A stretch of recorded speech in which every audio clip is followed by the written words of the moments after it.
Welcome to Sleep Through History Original, the place where ancient worlds come alive, quietly, slowly, and at bedtime. I'm Edmund. Settle in, close your eyes, and let history carry you to sleep. The year is 1952. A young woman is on a tree platform in Kenya. She is watching elephants move through the African dusk. She is 25 years old. Her name is Elizabeth. She does not yet know that somewhere far away, across the ocean, her father has just stopped breathing. The elephants move slowly through the tall grass. The air smells of dust and rain. She is still for a few hours longer, just a princess. By morning, she will be Queen of the United Kingdom, head of the Commonwealth, and the loneliest person in the world. She did not ask for any of it. She never had. Hello, and welcome to Sleep Through History. I'm Edmund. Tonight, we are going to spend a long and quiet evening with one of the most observed, most discussed, and yet perhaps least understood figures of the 20th century. Queen Elizabeth II. She reigned for 70 years. She met every American president from Truman to Biden. She outlasted 15 British prime ministers. She presided over the end of an empire and the transformation of a kingdom. And through almost all of it, she said very little. She revealed even less. Make yourself comfortable. Find your pillow. Pull the blanket a little closer. We have a long journey ahead. Across a century of history. This is the story of Elizabeth Alexandra Mary Windsor, the woman who became a queen before she was ready, before any of us were ready for her. Chapter 1. The world she was born into. Britain and the weight of empire. 1926. The idea was this, that a small island off the northwest coast of Europe had been chosen by history, perhaps by God, to govern vast portions of the earth. By the time Elizabeth was born, the British Empire covered roughly a quarter of the world's land surface. In 1926, that person was King George V, Elizabeth's grandfather. George V was a serious man, a disciplined man, a man who wore uniforms well and believed deeply in duty, decorum, and the importance of being seen to do the right thing. Between 1914 and 1918, almost 1 million British soldiers had died. The mud of Flanders and the Somme had swallowed a generation of young men and returned them as ghosts. The empire survived, but something had changed in the air. The certainty was gone, and into this complicated, still grieving, slowly rebuilding world, a baby girl was born. The House of Windsor. Elizabeth's father was Prince Albert, the second son of King George V. He was known as Bertie. Bertie was not meant to be king. That job belonged to his older brother, Edward. Edward was everything a prince was supposed to be. He was handsome, he was charming, and Bertie was the quiet one. Bertie had a stammer. He had married a Scottish woman named Elizabeth Bowes-Lyon in 1923. She was warm, clever, and socially assured. They named their daughter Elizabeth Alexandra Mary. She was a chubby, cheerful baby. She was third in line to the throne. She would almost certainly never be queen. Photographs from her early childhood show a round-faced girl with large, serious eyes and an expression that already seems to be considering something carefully. A happy childhood. She loved horses from a very young age. She was riding by the age of 3. She also loved dogs, particularly corgis. Her first corgi arrived when she was 7. His name was Dookie. She adored him. Her sister, Margaret Rose, was born in 1930. Margaret was vivid and theatrical in ways that Elizabeth was not. Where Elizabeth was composed, Margaret was expressive. They were genuinely close. For now, Elizabeth is 7 years old, riding her pony around the grounds of Windsor, chasing Dookie across the lawn and playing with her younger sister. She is, for a few more years yet, simply a little girl.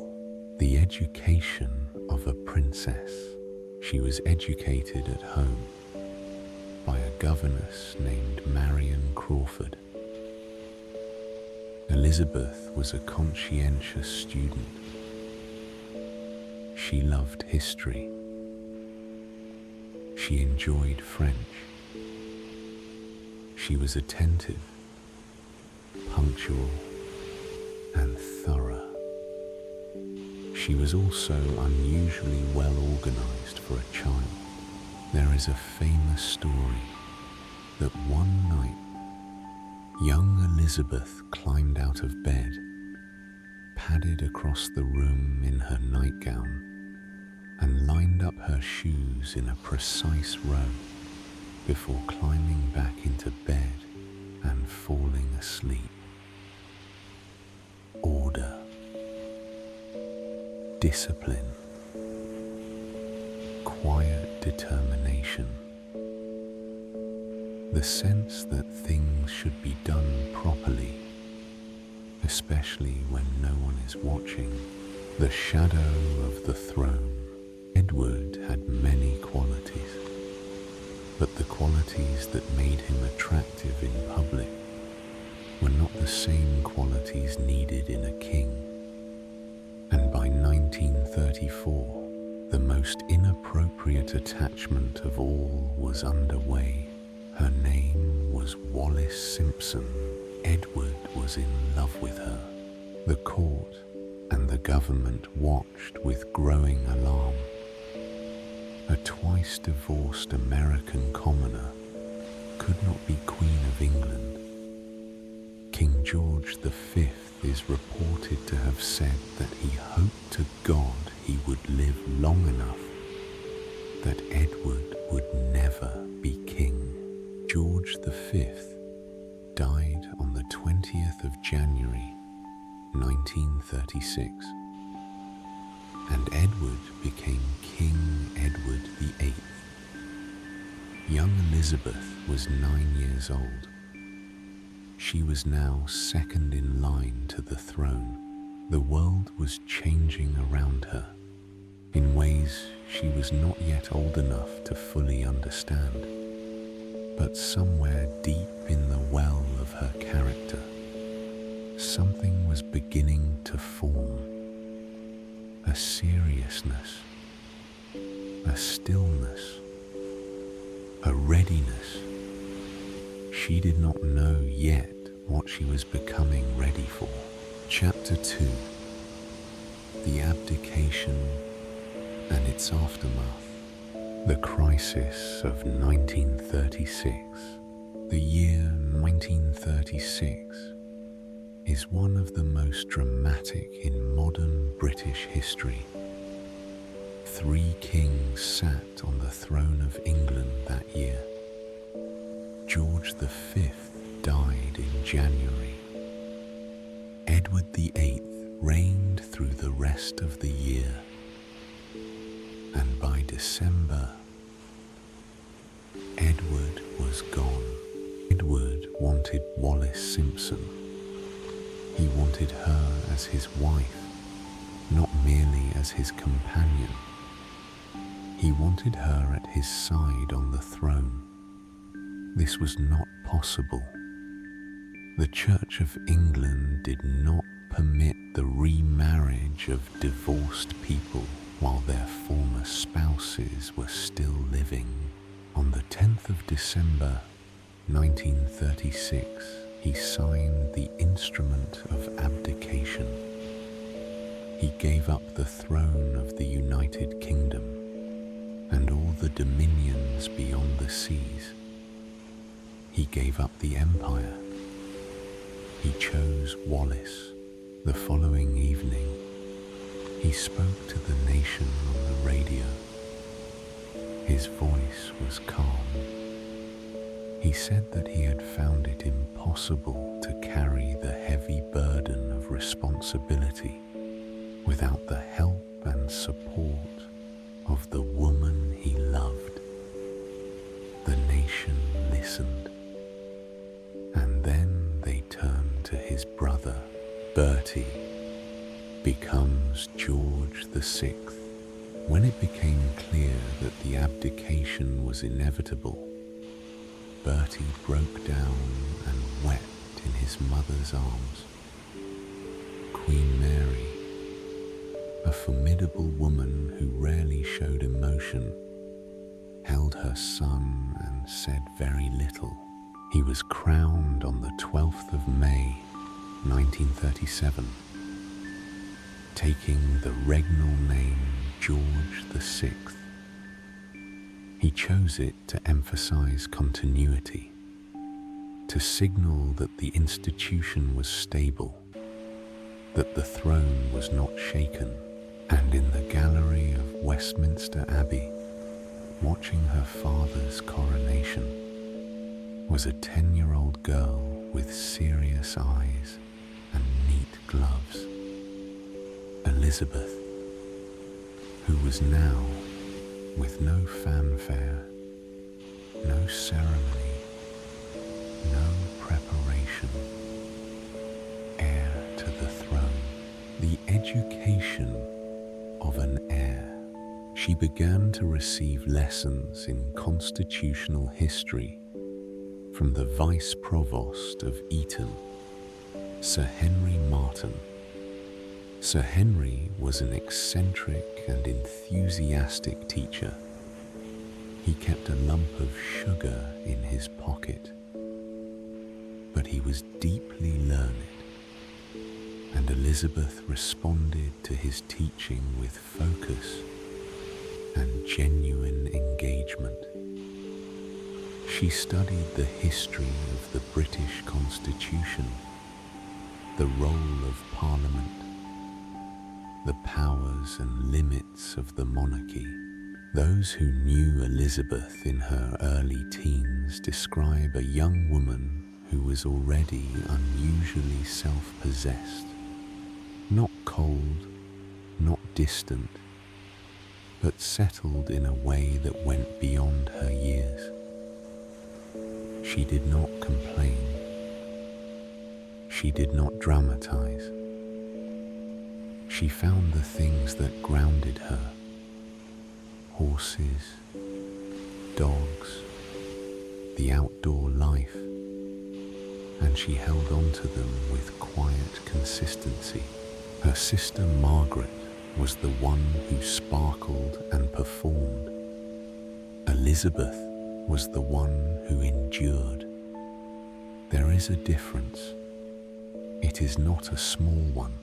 The war years, on the 3rd of September 1939, Prime Minister Neville Chamberlain spoke on the radio.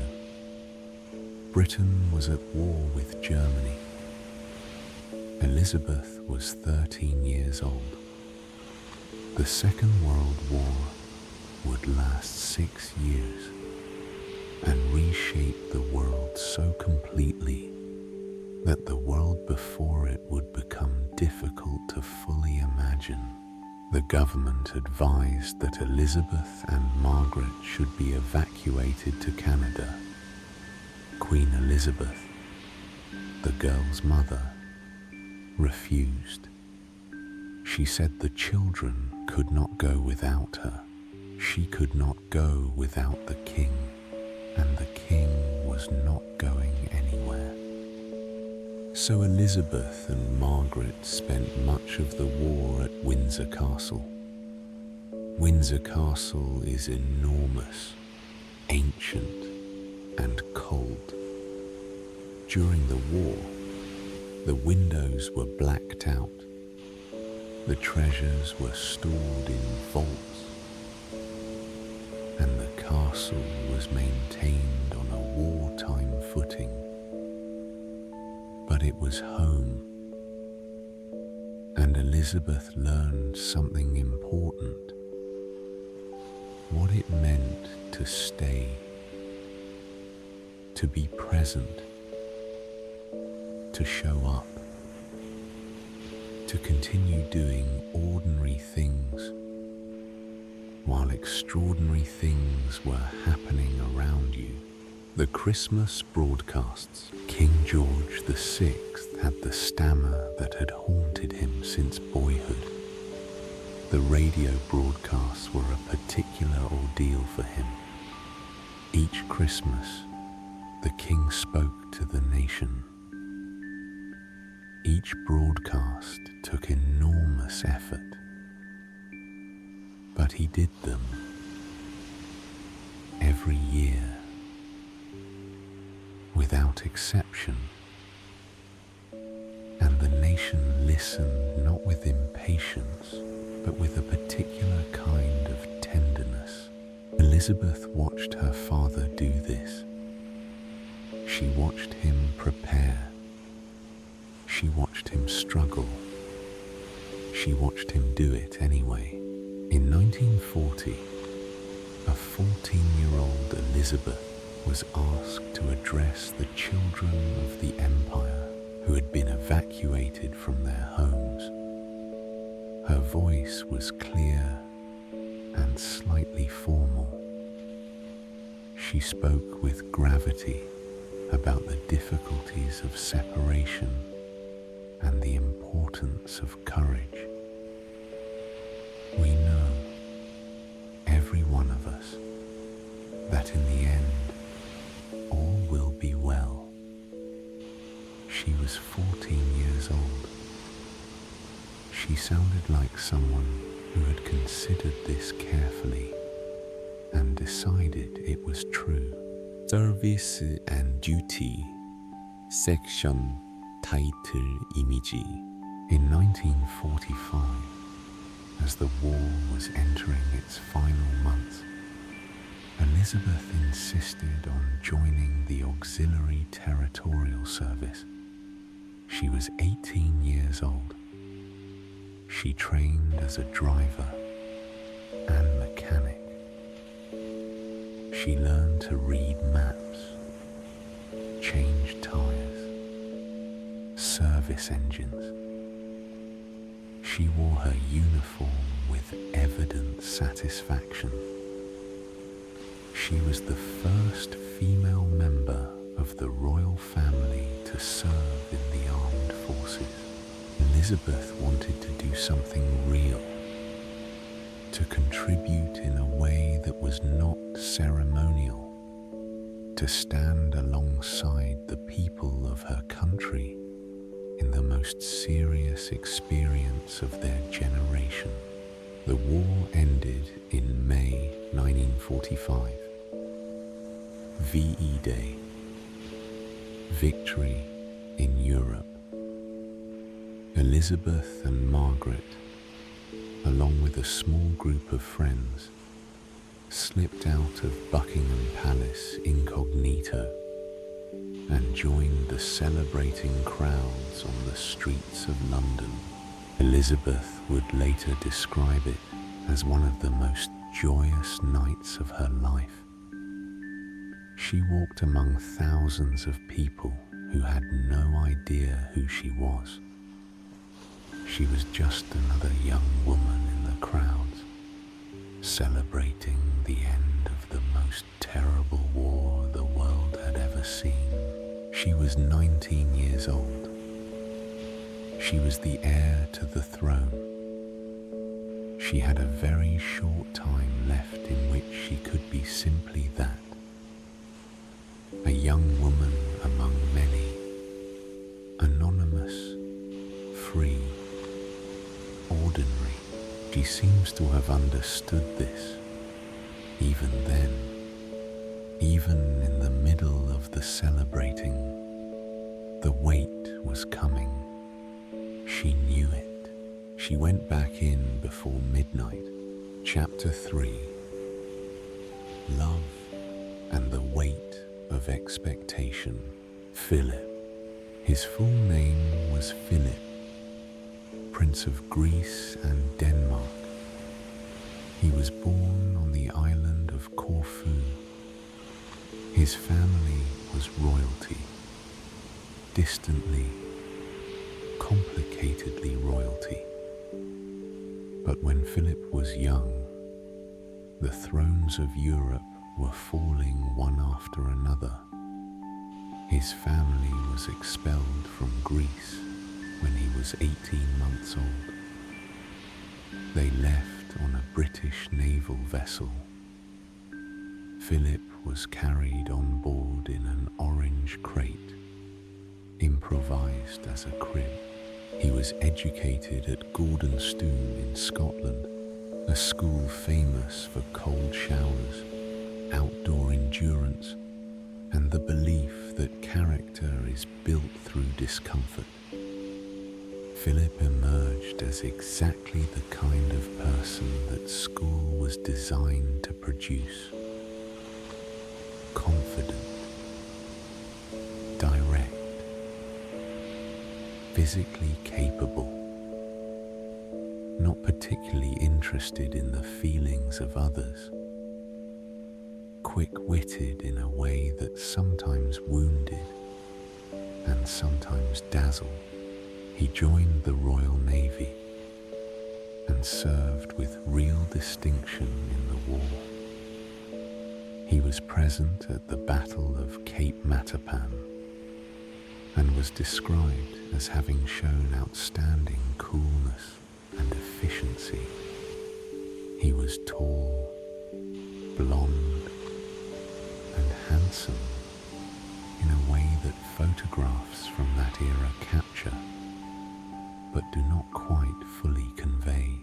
The meeting that mattered took place in July 1939 at the Royal Naval College in Dartmouth. Elizabeth was 13. Philip was 18. The young naval cadet was tasked with entertaining the two royal daughters. Elizabeth watched Philip. She watched him vault over a tennis net. She watched him eat a large quantity of shrimp and banana splits. She watched him be confident and easy and entirely himself.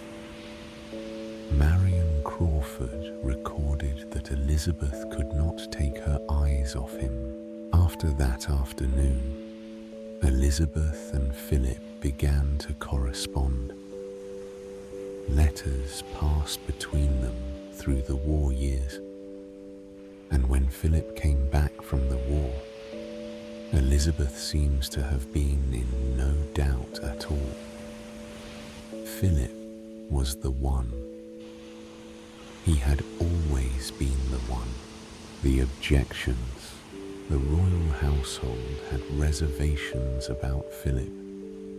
He was considered an outsider. He had no money. His nationality was technically Greek. His relatives included Germans. There were those who felt Elizabeth could do better. George VI worried about his daughter. He loved her deeply. He knew what life at the center of the monarchy was like. The demands, the constraints, the loss of ordinary privacy and ordinary freedom. He asked Elizabeth to wait. She waited. She did not waver. The engagement in July 1947, the engagement was announced.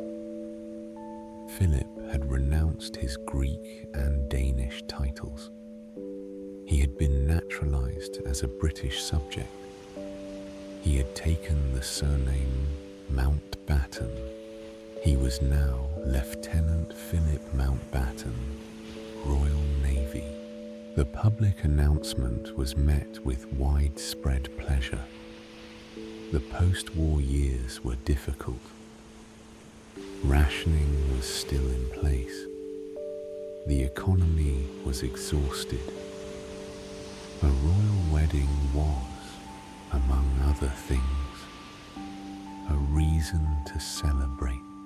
The wedding took place on the 20th of November, 1947, at Westminster Abbey.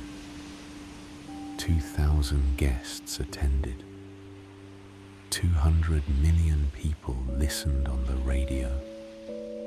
Elizabeth wore a gown designed by Norman Hartnell, embroidered with 10,000 seed pearls and crystals, with a 15-foot silk train. Philip had been created Duke of Edinburgh by the King on the morning of the wedding. They were married. They were happy. By all credible accounts, they were genuinely happy. The dress had required coupons. Post-war rationing applied even to royal brides, and women across the country had sent their own clothing coupons to the palace. Most were returned. But the gesture was noted, not in a simple way, not in a way that was always uncomplicated, but in the deep, enduring, sometimes argumentative way of two people who have chosen each other and continue to choose each other across the decades. Their first son, Charles, was born in November 1948. Their daughter, Anne, was born in 1950. Elizabeth was 22, then 24. A young wife, a young mother. She drove herself to appointments. She did the grocery shopping. She had friends for dinner. She complained about the plumbing. For a few years, she had something close to the kind of life that most people live. The years were already numbered. The king's health. George VI had not been well for some time. He was a heavy smoker. The stress of the war years had taken a visible toll on him. He was 56 years old in 1915, but he looked older. His face in photographs from that period has a gauntness that is hard to ignore. In September 1951, surgeons removed his left lung. The king was gravely ill. He recovered enough to be present at a farewell ceremony for Elizabeth and Philip in January 1952. They were departing for a Commonwealth tour, a visit to Kenya, Australia, New Zealand, that George VI was too ill to undertake himself. He stood on the tarmac at London Airport and watched his daughter's plane disappear into the grey English sky. Those who were there say he stood and watched long after the plane had gone. It was the last time he saw her. Chapter 4. The Weight of the Crown. The night in Kenya. Elizabeth and Philip arrived in Kenya in early February 1952. They stayed at Treetops, a small hotel built into the canopy of a fig tree, overlooking a watering hole where elephants and rhinos came to drink at dusk. Elizabeth was enchanted. She spent the evening watching the animals move through the twilight. She was simply a young woman on an adventure, far from the responsibilities of London, sitting in a tree in Africa, watching elephants. We know she was happy. Somewhere in Britain, in the cold dark of a February night, her father was dying. King George VI died in his sleep at Sandringham House on the 6th of February 1952. He was 56 years old. Philip took the news alone for a few minutes. Then he went to find his wife. He walked with her in the garden. He held her hands. He told her, what passed between them in that garden is not recorded. It is private. It belongs to them. When Elizabeth came back inside, she was composed. She sat down. She wrote letters. She began to manage the practicalities. Martin Charteris asked her what name she would use as queen. Elizabeth, she said. Simply Elizabeth. She was 25 years old. She was the queen. The return. The plane carrying Elizabeth back to London landed at Heathrow Airport on the 7th of February 1952. She descended the steps of the plane alone. Philip followed behind. At the bottom of the steps, waiting for her, were the Prime Minister, the Foreign Secretary, and the leaders of the opposition. Winston Churchill was there. He was 77 years old. He was weeping. He would later say that he did not know, standing on that tarmac, whether the light of history was going out or beginning. He chose to believe it was beginning, preparing for the coronation. Those 16 months were a period of intense preparation. She rehearsed for hours.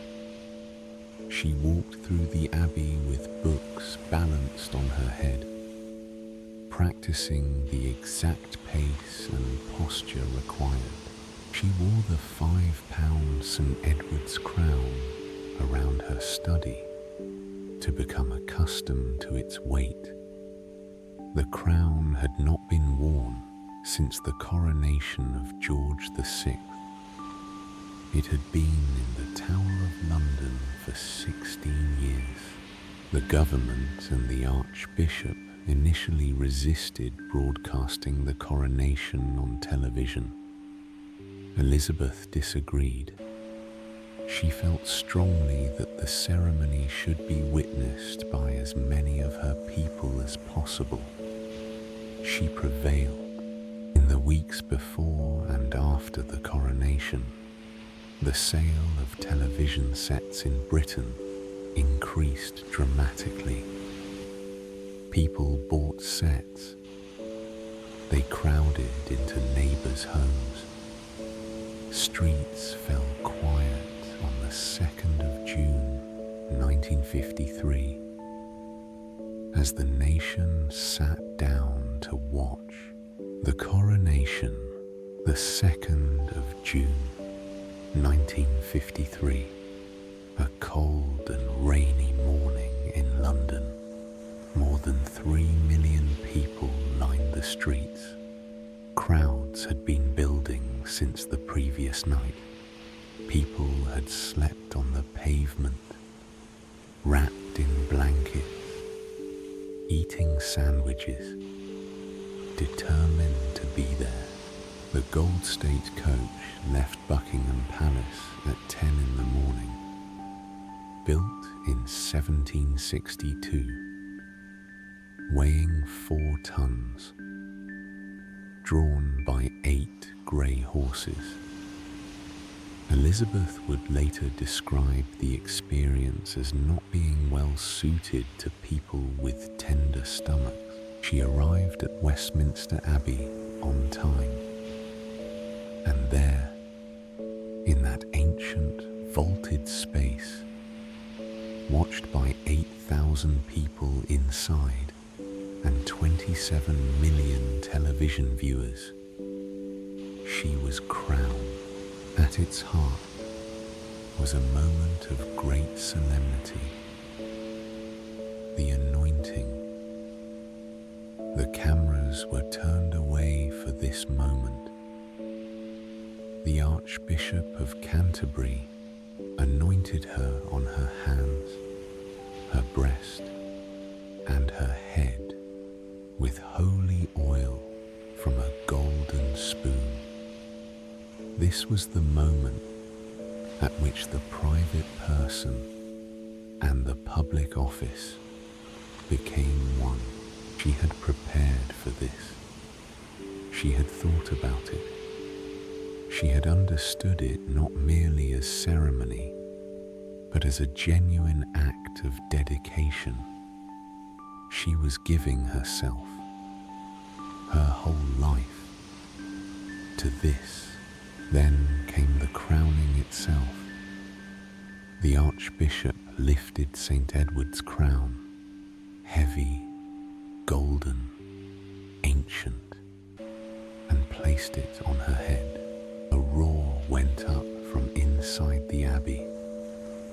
Outside, it spread through the crowds like a wave moving through water, from street to street, from London outward, across the country, into the homes where people sat watching television.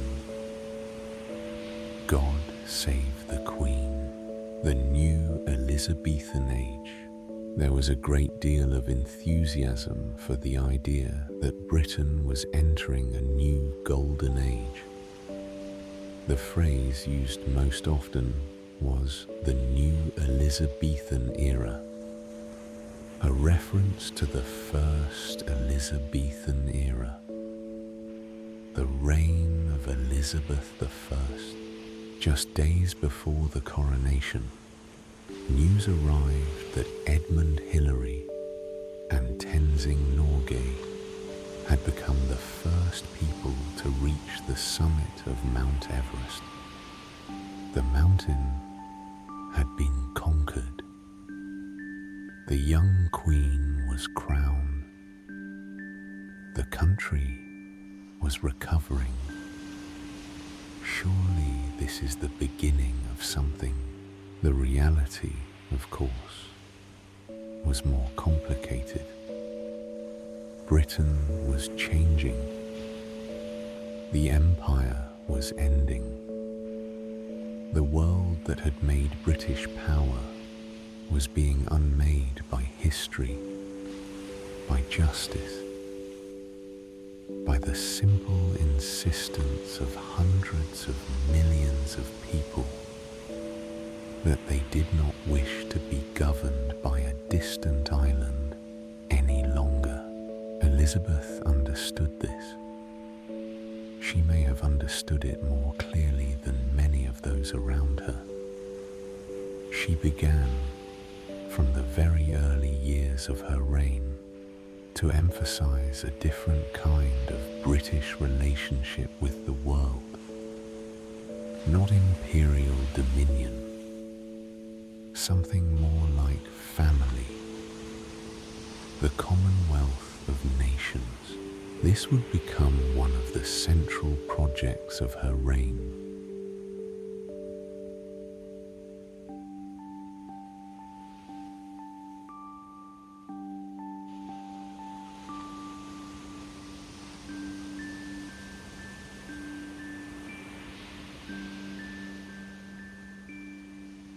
Chapter 5.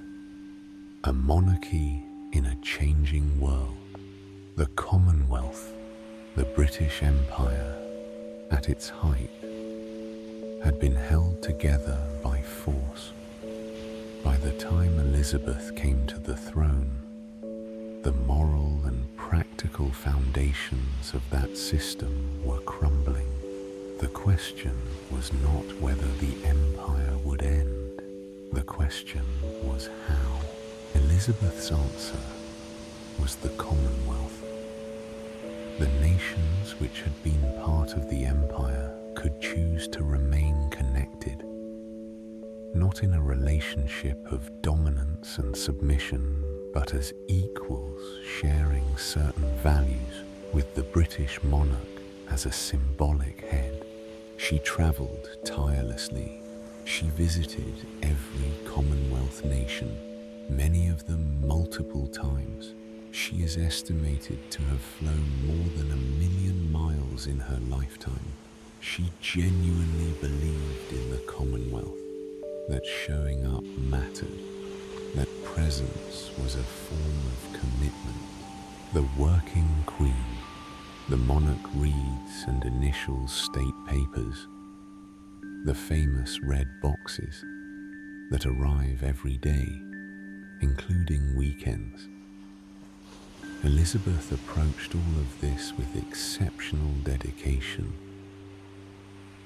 Her red boxes were always returned promptly, always fully read. Her marginalia were sometimes pointed. She was not a passive presence in constitutional life. She was active, engaged, and informed.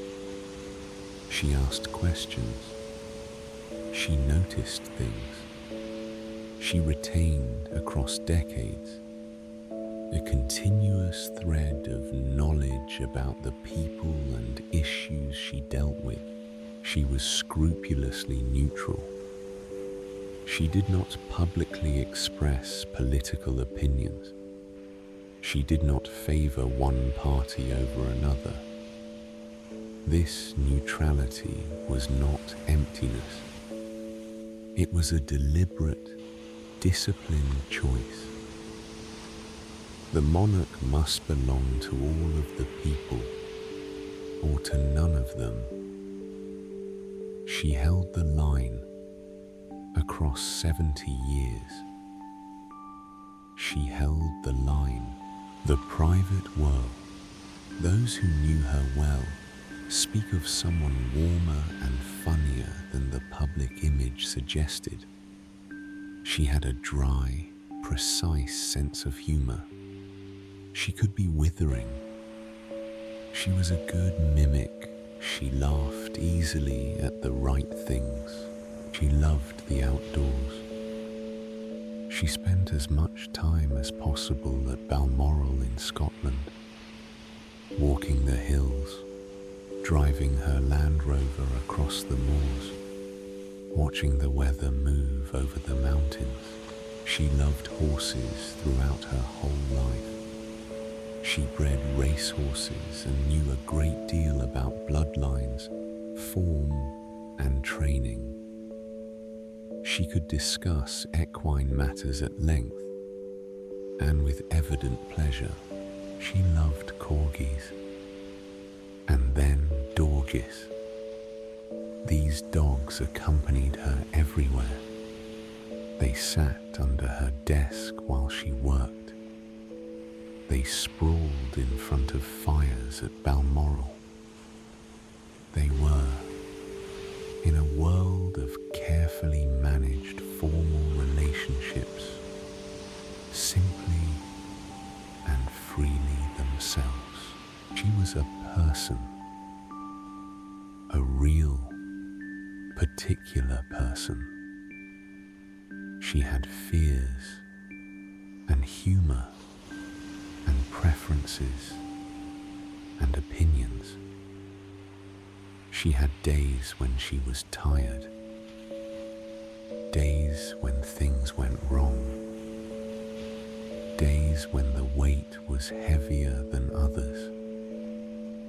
She simply chose, with extraordinary consistency, not to show this, because she had decided long ago that the role required a particular kind of steadiness, and she would provide it, whatever it cost. The question of Margaret. Elizabeth's younger sister Margaret had fallen in love. The man she loved was Group Captain Peter Townsend, a decorated war hero. He was kind, handsome, and admirable.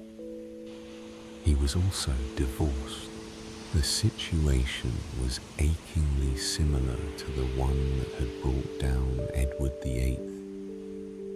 Elizabeth was, at once, a loving sister and a constitutional monarch. As a sister, she understood. She saw Margaret's unhappiness. She knew what it was to love someone. She did not wish to deny her sister's happiness. As monarch, she was the supreme governor of a church that still did not permit the remarriage of divorced persons. In October 1955, Margaret issued a statement. She had decided not to marry Group Captain Townsend. The statement spoke of the church's teaching and of her sense of duty. It was dignified. It was also heartbreaking. Margaret spent the rest of her life as someone who had given something up that she could not replace. She would marry someone else. She would divorce. She would live with a kind of brightness that sometimes felt like it was working very hard to cover something much darker. She died in 2002. Elizabeth outlived her sister by 20 years. The children and their complications. Elizabeth had 4 children. Charles, born 1948. Anne, born 1950. Andrew, born 1960. Edward, born 1964. She loved them. But the nature of her relationship with them was complicated by the role she inhabited. She was, first and always, the Queen. She was a mother, second. The demands of the role were total. The schedule was relentless. The travel was continuous. Charles, in particular, seems to have felt this absence keenly. He was a sensitive child, sensitive in a way that Philip found baffling and Elizabeth found difficult to address. The history of the relationship between Elizabeth and Charles is one that the participants decline to narrate publicly. We see it mostly in silhouette, in what is not said, in the gaps between statements. Elizabeth wanted Charles to be happy. Charles often was not. The causes of his unhappiness were multiple, and not all within her power to fix. And there was something else, something that would arrive in the 1980s and change everything. Her name was Diana. Chapter 6. Diana, the Annus Horribilis, and the long road to the end. The marriage of Charles and Diana. The marriage of Charles, Prince of Wales, to Lady Diana Spencer took place on the 29th of July, 1981. 750 million people watched on television. Diana was 20 years old. She was beautiful. She had a quality, a warmth, an accessibility that the royal family had never quite contained before. The marriage was not a happy one. By the mid-1980s, the marriage was in serious difficulty. Diana was struggling with the pressures of public life, with the isolation of the institution, with her own mental health. She said there were 3 people in her marriage. The Annus Horribilis in 1992. The marriages of 3 of her 4 children were in various states of collapse. Charles and Diana had separated. Andrew and Sarah had separated. In November, Windsor Castle caught fire. It burned for 15 hours. Elizabeth listened. She agreed to pay income tax for the first time. She agreed to open Buckingham Palace to paying visitors. These were significant shifts. She made them without drama. She saw what the moment required. She adapted. The death of Diana on the 31st of August 1997. Diana, Princess of Wales, died in a car crash in Paris. She was 36 years old. People left flowers, and then more flowers, and then more still, until the area around Kensington Palace was covered in a carpet of flowers that stretched across the road and piled against the gates. People wept in public. It was an outpouring of grief on a scale that had not been seen in Britain before. The royal family was not visible. They were at Balmoral. The silence from Balmoral felt, to many people, cold. The press turned hostile. Headlines asked, Where is our Queen? Elizabeth came. She returned to London. She walked among the flowers at Buckingham Palace. She looked at the cards and the photographs. She spoke to members of the public. That evening, she made a live broadcast to the nation. She spoke of Diana. She said she was speaking as a grandmother as well as queen. Elizabeth stood on the steps of Westminster Abbey as the coffin passed. She bowed. The Queen bowed as Diana's coffin passed. That single image said more than any statement. Golden and diamond jubilees. In 2002, Elizabeth marked 50 years on the throne. The Golden Jubilee. Hundreds of thousands came to London. She was 76 years old. She stood on the balcony and looked out at the crowds. She had been doing this since she was a small girl, standing beside her parents.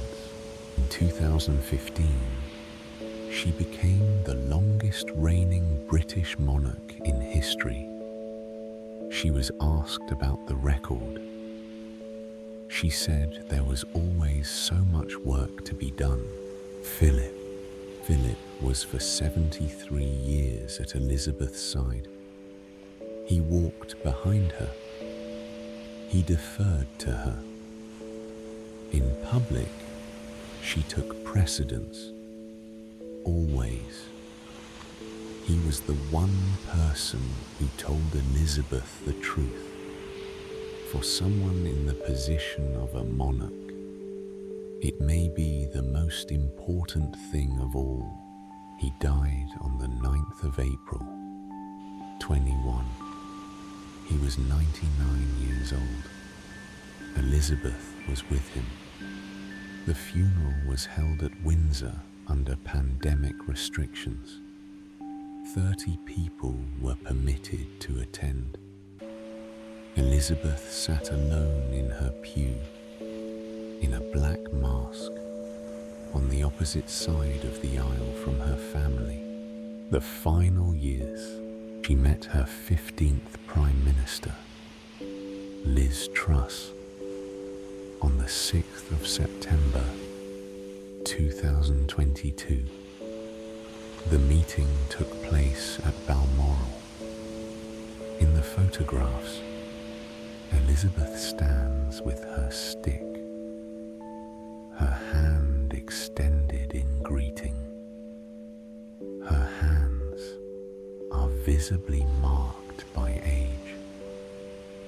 Her face is kind and tired, and entirely itself.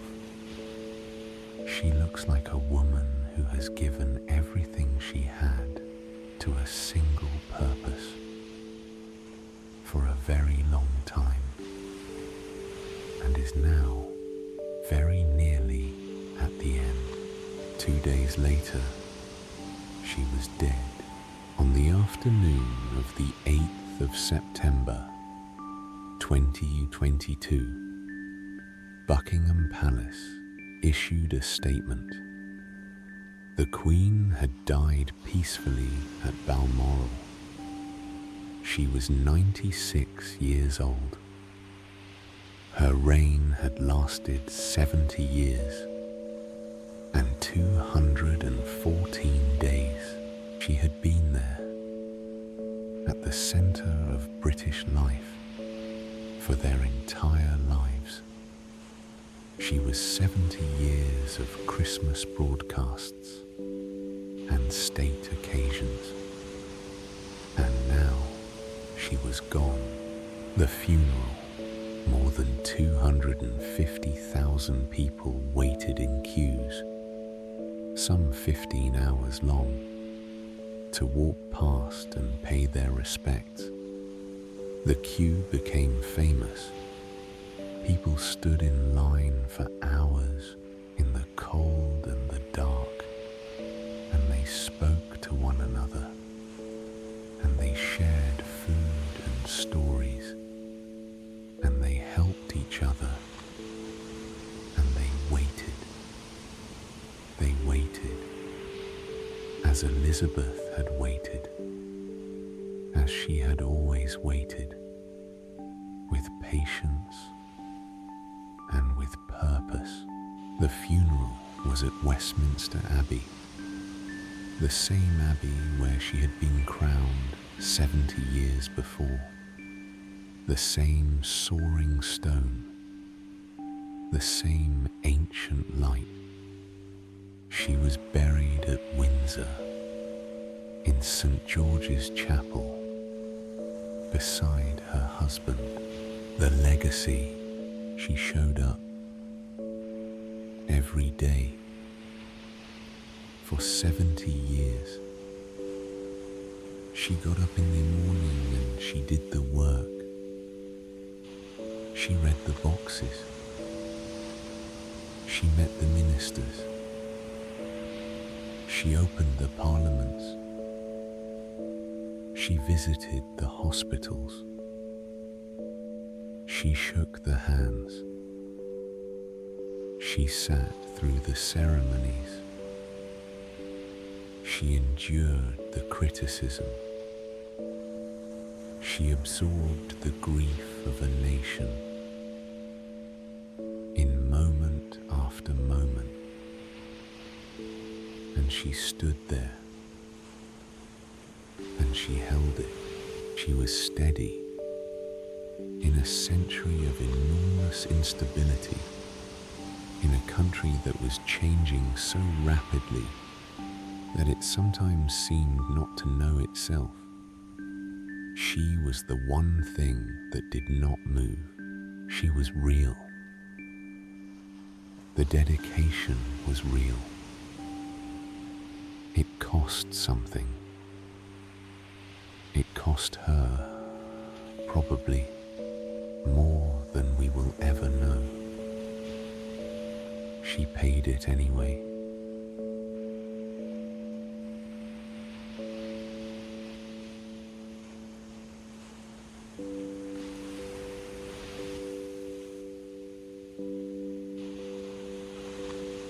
Epilogue. You have travelled a long way tonight. From a small girl riding her pony around the lawns of Windsor, to a young woman watching elephants in Kenya, to a monarch at her coronation, to an old woman sitting alone in a black mask at her husband's funeral. From the British Empire at its height to its transformation into the Commonwealth, from the age of radio to the age of Twitter, from Winston Churchill to Boris Johnson, through it all, one constant, a woman with serious eyes and a quiet determination and a belief, never entirely wavering, that the job was worth doing, and that the right way to do it was to be present, to show up, to hold, to endure. She asked herself many times over those 70 years, perhaps one simple question: what does this moment require of me? And then she provided it. Whether she was right to do this, whether the institution deserved it, whether the cost to the private person was one that any human being should bear. These questions remain open, but the life itself, the long, disciplined, strangely moving life, is complete, and it is there, in the record for all of us to read. She lived to be 96 years old. She was born into a world of empire and died in a world of the internet. She was christened by candlelight and mourned on smartphone screens.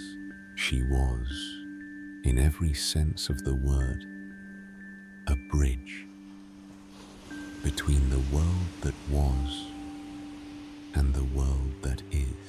She held on as long as she could, and then she let go. 최종 회귀. 케냐의 나무 위 코끼리를 바라보던 젊은 여성. Epilogue 이미지.